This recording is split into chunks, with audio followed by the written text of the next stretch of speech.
Hello, I'm Charlie Brooker and you're watching a special compilation episode of Newswipe, which starts with a brisk and, dare I say it, amusing look at how the job of TV news journalists has grown more sophisticated over the years. Early news reports were painstakingly constructed using cumbersome equipment, which meant the resulting films themselves were often quotidian, murky, shoddily framed snooze fests about brown rivers and closing factories. As technology improved, news reports became snazzier, more mobile, more visually playful.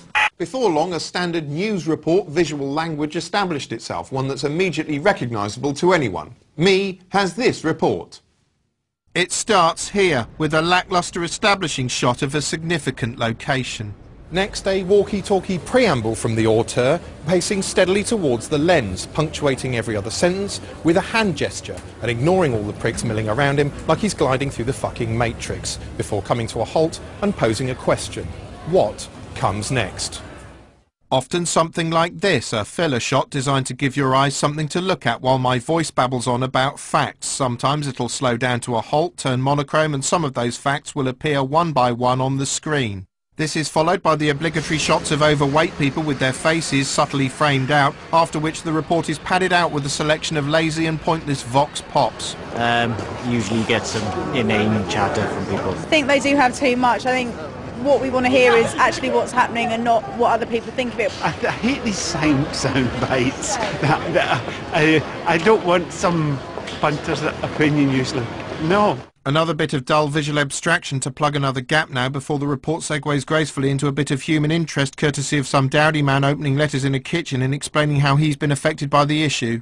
When I'm watching the news, I don't really, there's a person talking to me, telling me what's going on, and I don't really listen to what they're saying. It's just news. It's just news.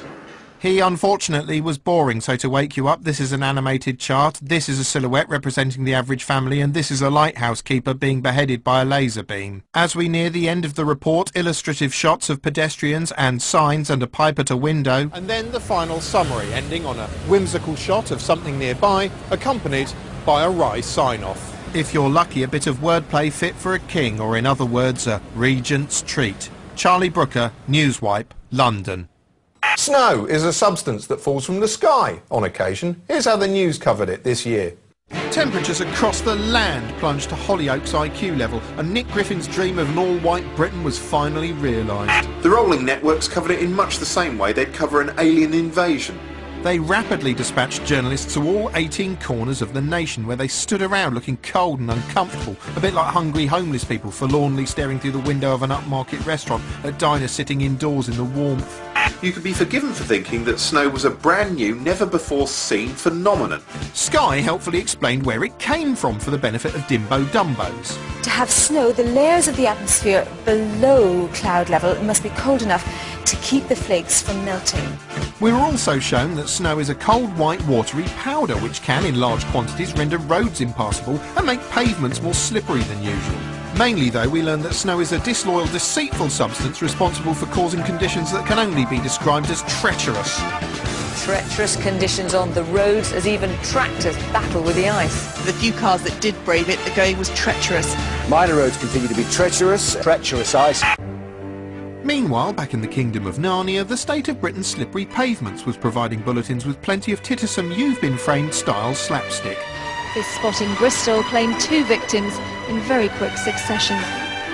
All they had to do was pop a camera next to an icy bit of pavement, hit record, sit back and let the hilarity commence.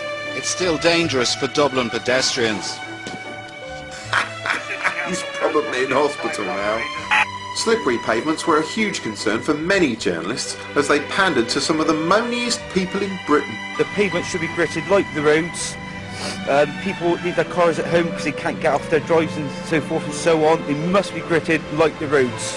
Last year during a cold snap, the news largely contented itself with showing viewers snowy shenanigans. There was still plenty of that this time, and very charming it was too, but overall the emphasis was firmly on the negative. More schools are out now the snow puts A-levels and GCSE exams at risk. Record demand for gas and electricity strains supplies and pushes up prices. We explore how much the appalling weather will cost you. Yes, to the miserable newsmongers, the snowfall was little more than a collection of new things to worry about. They worried whether shopkeepers would run out of bread and pastries. Last packet of croissants. Just got a few of the bits of normal Kingsmill stuff. They worried whether their viewers knew how to defrost a frozen pipe. Basically, once you locate the pipe, just turn the hairdryer on. They even worried whether baboons could comprehend what was happening. It's a shame we can't talk to the animals and tell them what all this cold, white stuff is. No, it isn't. Largely, though, they worried about the supply of grit. We're in big problems with grit. They were obsessed with the notion we might run out of grit, thereby killing everyone in Britain. The news went live to every variety of gritting depot you could imagine.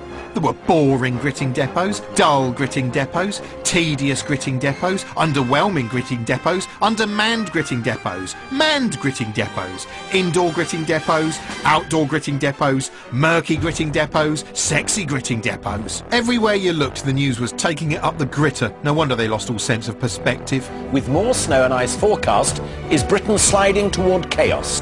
While the reporters stood around looking miserable, concerned and serious, real people were having a laugh. They were frolicking, tumbling, sledging and arsing around in the background, precisely the sort of frivolity Alistair Stewart has no time for. The bad weather has indeed brought great acts of humanity, but as we just saw, it's also been an excuse for spectacular stupidity. With its doomy mantra of treacherous conditions, chaotic roads, perilous pavements, arctic winds and plummeting mercury, the news did its melodramatic best to turn the winter wonderland into a story of death from the skies.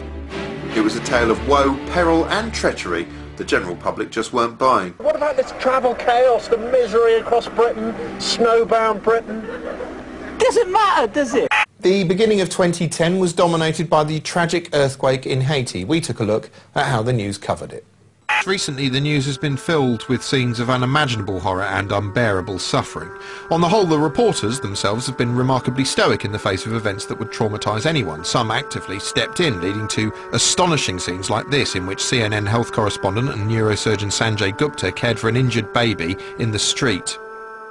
Modern news always needs to fashion events into a compelling narrative, and the Haiti story was no different. Once it had shown us distressing scenes of overrun hospitals and rubble for several nights, it needed a fresh angle. And so began the search for signs of conflict. Obviously, a massive aid effort organised at short notice in a country whose infrastructure has been destroyed is going to be a logistical nightmare, and there was much coverage criticising the slow distribution of aid. But one of the things holding up the aid was the fear of violence, which the news also seemed fascinated by.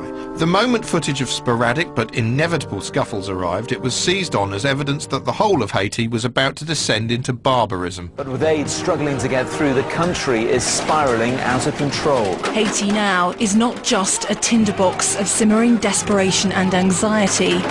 It's possibly just one step from something very ugly indeed. At times the news seemed to frame the threat of violence not as a possibility in any society that's hit by a massive disaster, but as something unique to Haiti itself. There's this ugly undercurrent, sadly, within Haitian history, which has the ability to turn, it has the ability to quite literally fight for survival. Hence you're seeing not just doctors and aid workers on the streets, but riot police too. Well, the ugly undercurrent in Haitian history presumably distinguishes it from Britain, a nation whose own history consists of millennia of uninterrupted peace. Still, whatever, here's some angry foreigners.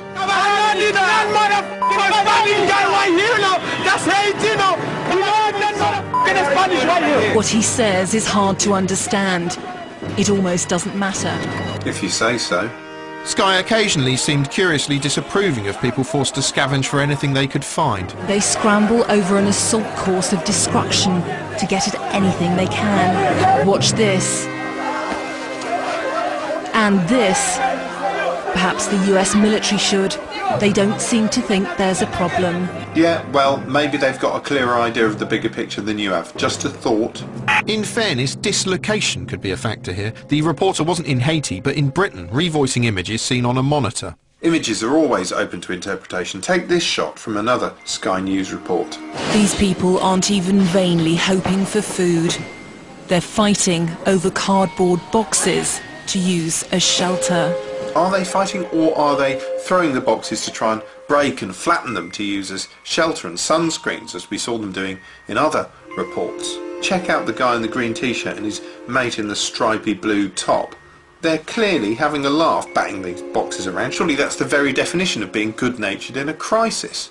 Sky weren't the only ones to focus on the violence. On the BBC's News at 10, George Alagaya stood live in the street to say there have been increasing signs of tension and anger on the streets here, but I think to call it all criminality or looting, I think that would be an exaggeration. But apparently reporter Matt Fry hadn't got that memo. Looting is now the only industry here, and this is the new rush hour of Port-au-Prince.